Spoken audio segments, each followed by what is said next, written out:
आज की वीडियो बहुत ही अहम है, जिसमें हम जिस बारे में बात कर रहे हैं वो है कैल्शियम आपको किस किस चीज़ों से मिल सकता है अगर आप दूध नहीं ले रहे।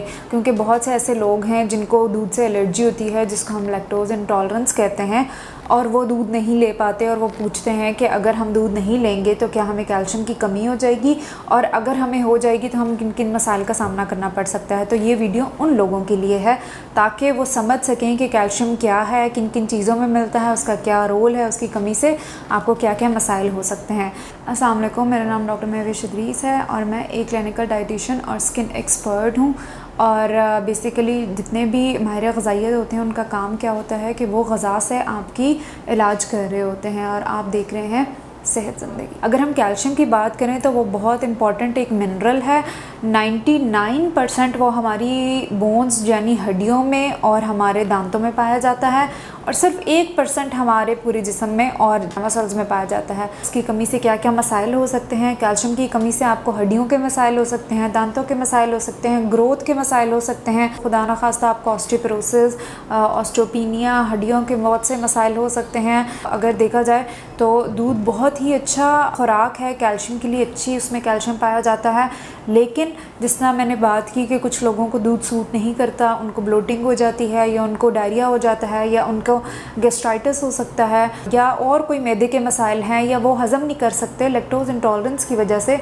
जो दूध में लैक्टोज पाया जाता है उसका एंजाइम हमारे जिस्म में मौजूद नहीं होता, और उसकी वजह से आपको बहुत से मसाइल का सामना करना पड़ सकता है। तो वो किन किन सोर्सेज से, ये कौन कौन सी ग़िज़ा खा के अपने कैल्शियम को पूरा कर सकते हैं। जैसे दूध को हम हमेशा बेहतरीन ग़िज़ा इसलिए भी कहते हैं क्योंकि उसमें प्रोटीन भी बहुत अच्छा पाया गया है, उसमें ऑनरी मिनरल्स बहुत अच्छे पाए जाते हैं।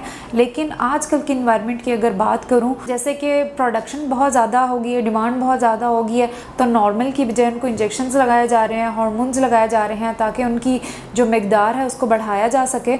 उन भैंसों को या गाय को लगा हुआ है, तो उसकी वजह से लोगों को बहुत से मसाइल का सामना करना पड़ रहा है। स्पेशली फीमेल्स की अगर हम बात करें तो उनमें पीसीओएस के मसाइल बहुत ज़्यादा देखे गए हैं, क्योंकि वो लिंक कर सकते हैं आपके दूध की कंजम्पशन से। अगर तो वो दूध वो ले रही हैं उन भैंसों को या गाय को लगा हुआ है जिनको इंजेक्शंस लगे हुए हैं, हार्मोन्स लगे हुए हैं, तो वो आपके हार्मोन्स को भी डिस्टर्ब किया जा सकता है। फिर अगर हम बात करें उन बच्चों की, जैसे पैदा होते साथ माएँ उनको गाय का या भैंस का दूध देना शुरू कर देती हैं, तो सख्ती से मैं माँओं को मना करती हूँ कि खुदारा अपने बच्चों को गाय या भैंस का दूध 1 साल तक बिल्कुल भी नहीं पिलाना। क्योंकि जो गाय का दूध होता है या भैंस का दूध है उसमें बहुत ज़्यादा प्रोटीन पाया जाता है, उसमें बहुत ज़्यादा पोटेशियम पाया जाता है, और वो आपके बच्चों के गुर्दों को बहुत ज़्यादा असरअंदाज कर सकते हैं।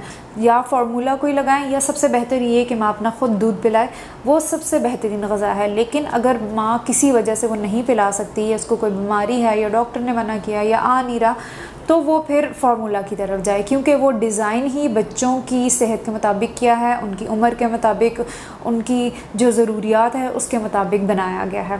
ये तो सारा कुछ बैकग्राउंड था जो मैंने आपको बताया। तो आइए हम उन ग़िज़ाओं की बात करते हैं जो दूध के अलावा आपको कैल्शियम फ़राहम करने में बहुत मददगार साबित होती हैं।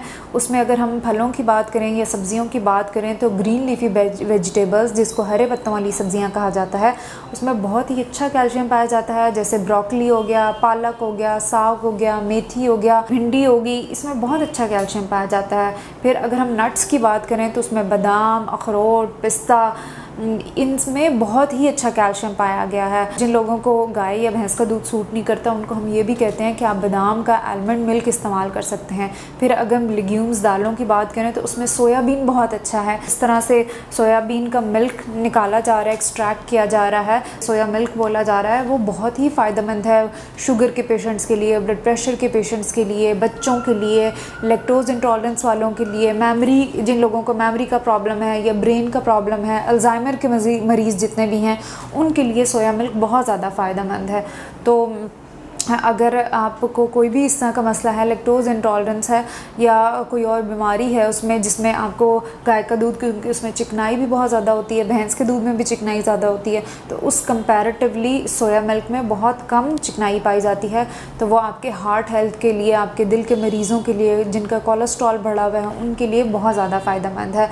तो वो सोया मिल्क का इस्तेमाल कर सकते हैं। फिर अगर हम सीड्स की बात करें तो उसमें जो तिल हैं, तिलों में बहुत अच्छा कैल्शियम पाया पाया गया है। हमारे पास जो अलसी के बीज हैं, अलसी के बीज में भी बहुत अच्छा कैल्शियम पाया जाता है, और सूरजमुखी के जो बीज हैं उसमें भी बहुत अच्छा कैल्शियम पाया गया है। ये वो सारे बीज हैं जिनको आप एक साथ भी इस्तेमाल कर सकते हैं। अगर एक साथ नहीं ले सकते तो आप इनका पाउडर बना के अलग-अलग भी किसी तरह से इस्तेमाल कर सकते हैं। जैसे अगर बच्चों को अगर आप देती हैं तो इनको कोटिंग करके बच्चों को दे सकती हैं, इनका पाउडर बना के दूध में शामिल करके दे सकती हैं, दही में शामिल करके दे सकती हैं, या आप खजूर के अंदर डाल के या खजूर के ऊपर लगा के इनको दे सकती हैं। तो बहुत अच्छा कैल्शियम आपको इन सीड से भी मिल सकता है। फिर अंडे की जर्दी में भी बहुत अच्छा कैल्शियम पाया गया है, थोड़ा बहुत देसी घी में भी बहुत अच्छा कैल्शियम पाया गया है। तो अगर आपको कैल्शियम दूध से नहीं लेना तो आपके पास बहुत से रास्ते हैं जिससे आप अपने कैल्शियम की कमी को पूरा किया जा सकता है। शुक्रिया।